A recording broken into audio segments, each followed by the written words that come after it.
Salut, c'est Jessica de Yoga pour la fibromyalgie. J'espère que vous allez bien en ce beau lundi. Et aujourd'hui, j'avais envie de vous parler d'un peu différent de ce qu'on parle habituellement. Donc, on a beaucoup parlé des postures, on a parlé un peu des méditations, un peu des exercices de respiration, mais on n'a pas été plus loin vraiment dans la philosophie du yoga, puis qu'est-ce que c'est réellement le yoga. Donc, souvent, le yoga, on va penser que c'est un enchaînement de postures, puis c'est normal, c'est ce qu'on nous présente dans les médias. Quand on va à un cours de yoga, il y a énormément d'emphase sur les asanas, donc les postures, de maintenir des postures. Mais les asanas, en fait, c'est une mini partie du yoga. Puisque le yoga, il y a comme 8 branches, et les asanas, c'est une de ces branches-là. Et aujourd'hui, je voulais vous parler des yamas, un des yamas en particulier. Et les yamas, c'est comme des codes, des règles morales. Et si on suit ces règles-là, ça nous permet de pratiquer le yoga au quotidien. Donc, c'est pas parce qu'on fait des postures qu'on pratique le yoga. Et vice-versa, on peut ne pas faire de posture de yoga, mais quand même faire du yoga tous les jours en suivant les yamas, les niyamas, les pranayamas, etc. Donc, le yama que je voulais vous parler, qui est vraiment d'actualité si vous avez la fibromyalgie, si vous avez les douleurs chroniques, c'est Ahimsa. Et Ahimsa, ça veut dire la non-violence. Donc, le concept de non-violence est hyper important pour les yogis, les gens qui pratiquent le yoga, qui suivent la philosophie du yoga. Et le concept de non-violence, c'est simple, c'est de ne pas être violent, de ne pas faire de violence, de causer de tort, soit par nos actions, que ça soit intentionnel ou pas, et aussi de ne pas causer de tort au niveau de ne pas souhaiter de tort. Donc, c'est aussi au niveau mental. Donc, on peut causer du tort accidentel et ce ne sera pas si pire si ce n'est pas de l'intention versus avoir l'intention. Et souvent, quand on parle de non-violence, et ce concept-là, cette règle-là, revient pas nécessairement dans le yoga aussi, un peu partout. Salut Sergine, c'est un concept que, en général, les gens adhèrent, d'essayer de ne pas faire de mal autour d'eux. Et ce qui est souvent oublié, c'est de ne pas se faire de mal à soi-même. Donc, il y a beaucoup d'emphase sur comment on traite les autres, comment on agit avec les autres, et on parle souvent peu de comment on doit agir avec nous. Et surtout avec la fibromyalgie ou des douleurs chroniques, on a tendance à s'oublier, à soit trop se pousser ou pas assez se pousser. Et quand on ne prend pas soin de soi comme ça, en fait, on est en train d'être violent avec nous-mêmes, avec notre corps. Et j'avais envie de discuter de ça avec vous un peu, de essayer de vous allumer ou de vous amener à vous questionner au courant de votre quotidien. Quand vous faites une activité, que ce soit pour vous ou pour les autres, de vous demander est-ce que vous êtes en train de pratiquer Ahimsa, donc la règle yama du yoga de non-violence envers vous-même. Et souvent, on va l'appliquer aussi pas nécessairement comme elle devrait être. Bonjour Françoise, bonjour Sandra. Donc, souvent, la non-violence, pour vous donner des petits exemples, ça peut porter à confusion. Par exemple, si vous avez plus mal une journée et vous décidez de ne pas aller prendre votre marche, est-ce que c'est violent ou est-ce que c'est non-violent? Et a priori, on pourrait penser que c'est non-violent parce qu'on prend le temps de se reposer. Et ça se peut que si ça se produit une fois, effectivement, ça soit non-violent de dire aujourd'hui, je vais me reposer. Par contre, si la situation se répète et qu'on n'est jamais en train d'aller prendre une marche parce qu'on a mal, ben là, en fait, ça devient violent, puisque le corps a besoin de bouger. C'est ça qui nous aiderait. Et si on veut vraiment être non violente avec notre corps, ben c'est d'en prendre soin, donc lui donner l'exercice qu'il a besoin de faire travailler notre corps, de bouger. Donc ça, c'est vraiment tout ce qui est non violent, de vraiment penser à qu'est-ce que notre corps aurait vraiment besoin qui va être de la non-violence. Par exemple, manger une fois des patates chips, si vous aimez les chips, c'est non-violent, c'est correct, mais si vous mangez tout le temps du fast-food ou du junk-food, ça devient violent avec votre corps, vous ne lui donnez pas ce qu'il a besoin. Donc, c'est vraiment là les petites nuances, mais les petites nuances qui sont super importantes et qui est vraiment important d'appliquer. À quel point est-ce qu'on peut être non violent envers notre corps, envers notre tête, envers ce qu'on a besoin pour pouvoir aller mieux.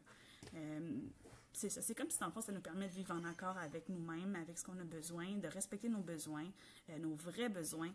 Donc, si on a une limite, on la respecte, mais de comprendre où est la vraie limite. Donc, la vraie limite, c'est de dire, aujourd'hui, c'est important, puis je vais faire mon exercice. Aujourd'hui, c'est important, je vais aller à mon aquaforme. Même si ça ne me tente pas, par non-violence, je vais aller bouger, je vais aller faire une activité pour être doux avec mon corps et lui donner ce qu'il a besoin. Donc, c'était Ahimsa qui est un yama. Si ça vous intéresse d'en savoir plus sur les yamas, les niyamas, les pranayamas, les différents stages du yoga, je vous invite à le mentionner en commentaire. C'est sûr que moi, plus une vidéo est partagée, plus il y a de commentaires, plus il y a de likes, d'aimes, plus ça me dit « Ah, ben vous aimez ce genre de sujet-là », puis ça me permet ensuite d'en faire d'autres. Quand il n'y a pas une grosse réponse à un des vidéos, ben je comprends « Ok, bon, ben ça, c'est moins apprécié comme sujet ». Donc, si ça vous dit de savoir un peu comment on peut intégrer justement les philosophies du yoga, donc pas juste d'aller vers les postures, mais aussi d'aller ailleurs, moi, je trouve ça vraiment intéressant, surtout que c'est pas tout le monde qui est au même niveau physique. Il y a des gens qui sont en chaise roulante qui me regardent, il y a des gens qui ont des grosses... qui ont des plus gros problèmes physiques, puis ils ne peuvent pas nécessairement faire les postures de yoga via une vidéo, qui n'ont pas nécessairement de professeur de yoga proche, mais par contre, tout ce qui est yama, niyama, donc tout le reste, la philosophie du yoga, ça, on peut le faire, même si on a une mobilité extrêmement réduite, parce que c'est vraiment une façon d'aborder la vie, puis de voir la vie. Donc, je vous invite à approfondir ça, à avoir une petite réflexion de dire, pendant les prochains jours, quand vous faites certaines actions, de vous demander, est-ce que vous êtes en train d'être violente ou non violente? Donc, est-ce qu'on est en train de respecter le code moral Ahimsa, autant envers les autres, mais surtout envers nous-mêmes, vu qu'on a tendance à s'oublier en premier. Donc, j'ai Sergine qui dit qu'il est inscrit pour venir à Bordeaux. Super! Oui, dans le fond, à Bordeaux... Ahimsa, vous l'avez, dans le fond, je vois plein de commentaires, puis là, ça me mélange. Donc, pour finir avec Sergine, j'ai super hâte de te rencontrer à Bordeaux. Dans le fond, vous devriez avoir des détails, je vais dire. Bordeaux, c'est avec Cyril, hein? Oui. OK, donc je vais écrire à Cyril pour arranger ça, Sergine. Et on avait discuté dernièrement, donc c'est pas mal officialisé que tout va aller là.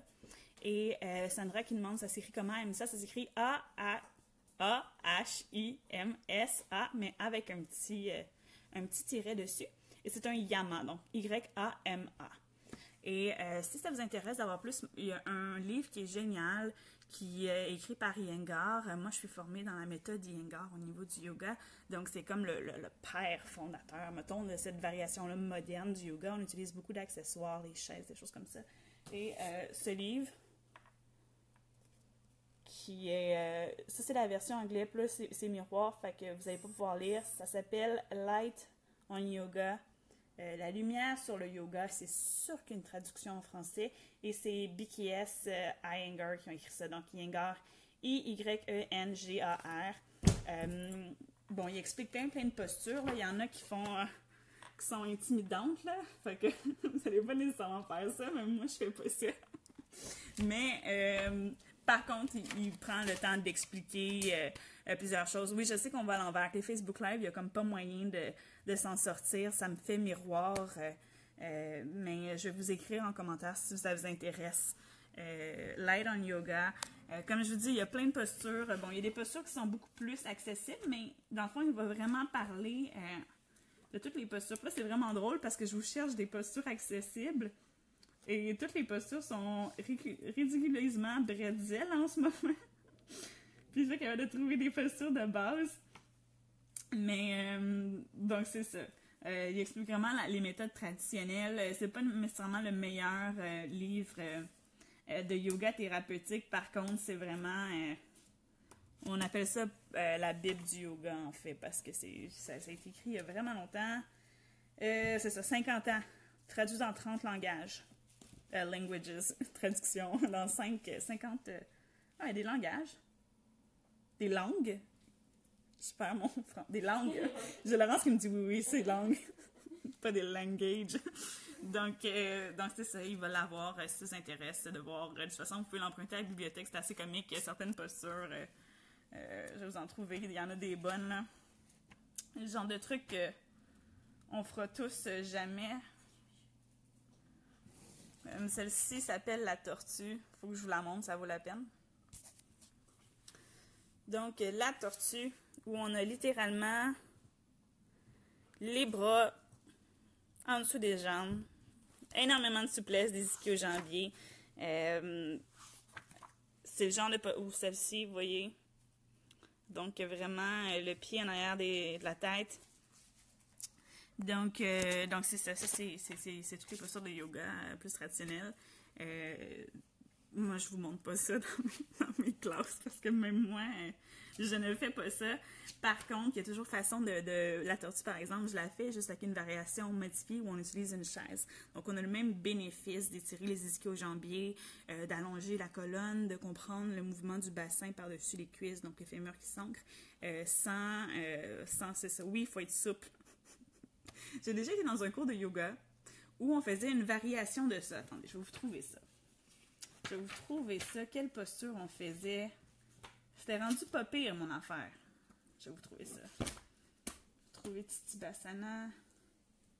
C'est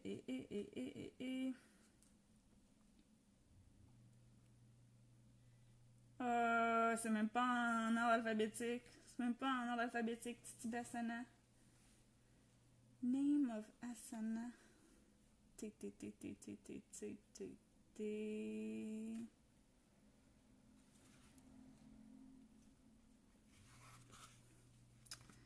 Ah, je voulais vous trouver la posture. Ça vaut vraiment la peine de voir cette affaire-là. Je vais feuilleter ça, je vais vous trouver ça. Ben, en fait, c'est parce que faut que je trouve dans le livre, d'après moi, c'est dans les Arm Balance qu'on va la trouver. Mais oui, Titibasana, c'est il faut être vraiment souple pour le faire. Il est possible de faire cette posture avec la fibro. Non, c'est possible de le faire avec la fibro, c'est juste impossible en général pour la plupart des gens, fibro ou pas, de se rendre là. Il faut énormément de pratique, il faut recommencer jeune. Là, on parle au niveau des ligaments et tout, là, un peu comme être contorsionniste. Tu pars ça jeune, là, tu commences pas à 60 ans à décider que tu vas être contorsionniste. Il faut aussi une prédisposition génétique. Par contre, on peut faire plein de postures avec la pratique, avec la patience, en sachant comment les adapter. Donc, une posture de yoga, c'est pas nécessairement de quoi ça va avoir l'air. Donc, on peut, par exemple, mon Titibasana, donc ma variation de la Firefly, la libellule, était vraiment différente de la variation que je vais vous montrer si je la trouve de Iyengar. Ça ne veut pas dire que j'avais pas les mêmes bénéfices. Donc, c'était les mêmes muscles qui travaillaient, que Iyengar fasse Titibasana ou que moi je la fasse. C'était les mêmes muscles qui étaient renforcés, la même souplesse qui était développée. On avait le même effet sur le système nerveux. C'est juste que le sien est plus impressionnant, mais on s'en fout. C'est vraiment le but de faire les asanas, c'est d'avoir les bienfaits. Et non de juste faire des belles postures, mettons. T'sais, on est vraiment à la recherche. Oh, on est si proche de trouver... On est si proche de trouver Titibasana. Pourquoi est-ce que je ne le trouve pas? Mais oui, donc on peut faire vraiment plein de postures. C'est juste de pratiquer. Si ça vous intéresse, allez voir. Elle s'appelle Carrie, mais son nom Instagram, c'est Beach Yoga Girl. Donc comme la plage, Beach Yoga Girl. Et elle est américaine et elle a la fibromyalgie. Et elle fait des choses assez acrobatiques. Et justement, elle a commencé dans sa vingtaine, vraiment pas en forme. Elle avait la fibromyalgie, elle n'avait jamais pris soin de son corps. Et elle mangeait beaucoup de junk food, ça allait vraiment pas bien. Bref, elle a commencé le yoga et aujourd'hui, elle est rendue vraiment loin. Elle a vraiment une pratique impressionnante physique. Elle enseigne sur la plage. Elle a plein de monde qui la suit sur Instagram. Et elle ne s'affiche pas ouvertement comme fibromyalgie, mais elle a dit dans quelques posts qu'elle avait eu ça et que maintenant elle allait mieux, bien entendu. Et elle fait des choses assez impressionnantes. Donc, on peut vraiment faire plein de choses. Donc, si ça vous intéresse d'aller voir sur Facebook Esprit Libre Yoga par Jessica Roy, c'était mon ancienne compagnie. Vous allez voir des photos où je suis en équilibre sur la tête sur des planches. Donc, on est capable d'avoir une pratique vraiment avancée. Son nom, c'est Beach Yoga Girl. C'est Carrie, K-E-R-R-I. C'est Beach Yoga Girl sur Instagram. Je ne sais pas si vous êtes familier avec Instagram. Je ne sais pas si elle a une page Facebook. Mais bref, elle fait plein de choses compliquées.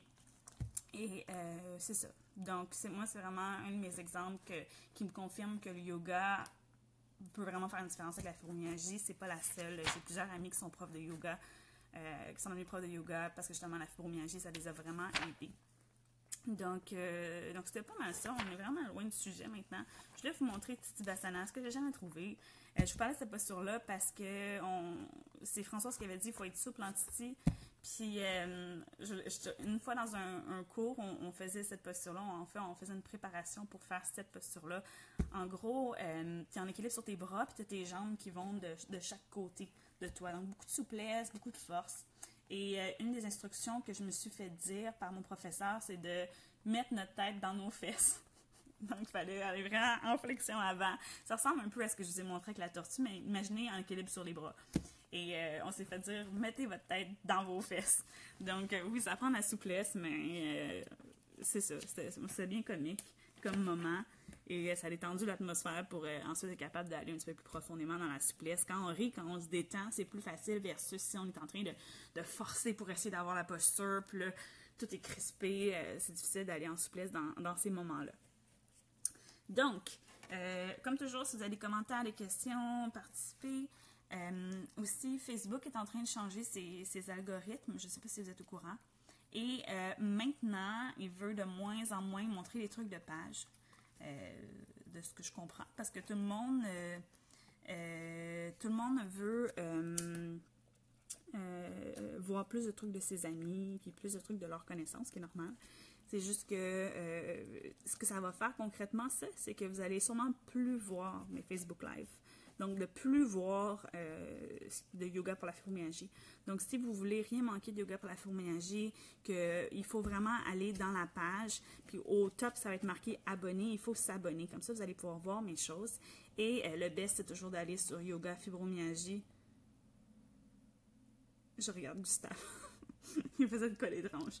Donc, le best, c'est toujours d'aller sur yogafibromyalgie.com parce que là, c'est sûr que vous n'allez rien manquer des Facebook Live. Les Facebook Live sont toutes là. Donc, si vous avez aimé ça, les yamas, que vous voulez en savoir un peu plus sur les codes moraux, sur les différentes lignes du yoga, donc il y a aussi les pranayamas, il y a aussi, moi j'ai de la misère, je botche tous les noms, mais il y a une des règles, c'est la concentration, donc il y a vraiment plusieurs trucs. Donc c'est ça, je vous invite à m'écrire, comme ça je vais pouvoir le savoir. Et j'ai Françoise qui dit non, donc j'imagine que c'est en réponse à Facebook. Donc, c'est le cas, c'est ça. C'est vraiment liker la page et quand vous allez en haut, ça va être marqué page aimée ou quelque chose comme ça. Moi, le mien est en anglais, fait que ça me mélange de si votre Facebook est en français. Mais quand vous cliquez, vous allez pouvoir voir notifications, puis vous pouvez sélectionner que vous voulez les voir, les publications. Puis là, ça va vous les montrer. Vous dites à Facebook, non, celle-là, moi, je veux savoir, je veux les voir. Comme ça, vous n'allez rien manquer. Et bon, c'est sûr que Facebook veut que de plus en plus, ça soit les amis qui sont priorisés. Donc, les pages, on va avoir de moins en moins de capacité de faire tout ce que je fais en ce moment. Donc, encore une fois, je le dis, mais la meilleure façon, si vous aimez Yoga pour la fibromyalgie, c'est vraiment d'aller sur le site puis de vous inscrire à l'infolette, donc en downloadant la conférence, puis là, comme ça, vous allez pouvoir voir les blogs, puis vous n'allez rien manquer. Donc, je vous souhaite une super belle semaine, et pensez à Aimza. C'est qui ça? C'est qui ça? Mon conjoint arrive, fait que le Gustave est vraiment excité. Donc, c'est mon cue pour vous dire bye-bye, et on se dit à la semaine prochaine.